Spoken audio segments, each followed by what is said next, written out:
এই শীতে গায়ে হলুদের অনুষ্ঠানের জন্য এই লাউ দিয়ে কিভাবে পাতা তৈরি করে বিভিন্ন ফুলের সাইডে অথবা বিভিন্ন সালাদের আশেপাশে প্লেট সাজানোর জন্য এত সুন্দর একটা পাতা কিভাবে তৈরি করবেন সেটা আজকে দেখাবো।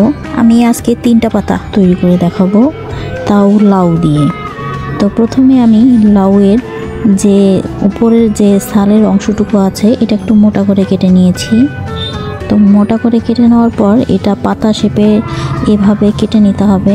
পাতা শেপে মাথার দিকটা একটু পাতলা করে নিতে হবে এবং নিচের সাইডটা যেটা মোটা সাইড নিচে থাকবে এইটা একটু হালকা মোটা করে নিতে হবে, আর মাথার দিকটা একটু পাতলা করে নিতে হবে।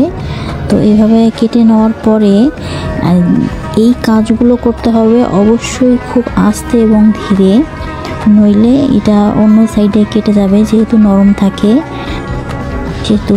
আর আমি এই রকম করে কেটে নিয়েছি, ভিডিওতে যেভাবে দেখছেন এরকম খুব আস্তে আলতো হাতে কেটে নিতে হবে। প্রথমে একটা সাইড কেটে নিয়ে পরে আরেকটা সাইড এভাবে সুন্দর করে কেটে নিতে হবে।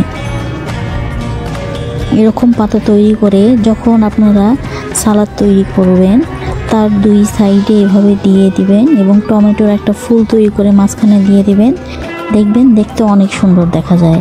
আর বিভিন্ন গায়ে হলুদের অনুষ্ঠানের জন্য যখন এই ফুলগুলো তৈরি করি তখন এই পাতাগুলোর অবশ্যই প্রয়োজন হয়, তাই বিভিন্ন ডিজাইনের পাতাগুলো তৈরি করে ফুলের সাইডে এক সাইডে দিয়ে দিলে দেখতে অনেক সুন্দর দেখা যায়।